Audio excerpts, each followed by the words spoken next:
খেলার খবর ক্রিকেট।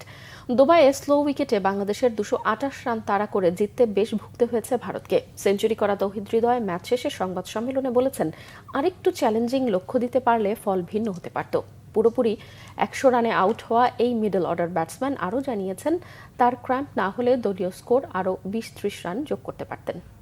এতটাই ইজি ছিল না 5 উইকেট যাওয়ার পরে। তা যেটা হয়েছে যে ওই সময়টা খুব ধৈর্য ধরেছি, নিজের সাথে নিজে কথা বলছি যে কিভাবে এখান থেকে বের হওয়া যায়। আর্লি উইকেটে যাওয়ার পরেও আমরা যেভাবে কামব্যাক করেছি আমি আর জাকির, তো হয়তো বা দুইজনের ভিতরে একজন যদি খুব আরও ভালোভাবে ক্লিয়ার করতে পারতাম, মানে ম্যাচটা ফিনিশ করতে পারতাম, তাহলে দেখা যাচ্ছে যে 270 অ্যাটলিস্ট 260-70 রান হতো। তখন খেলার সিনারিটা ডিফারেন্ট হতো। ওরা চেস করেছে মনে হয় 47 ওভারে, সো এত ইজি ছিল না উইকেটটা। আমাদের মনে হয় যে 30 থেকে 40টা রান কম করে ফেলেছি। আমার কাছে যেটা মনে হয়েছে যে আমার ক্র্যাম্পিংটাই ওই সময়টা, যদি আমি ঠিকঠাক থাকতাম তাহলে হয়তো বা আরও 20টা বা 30টা রান বেশি করতে পারতাম টিমের।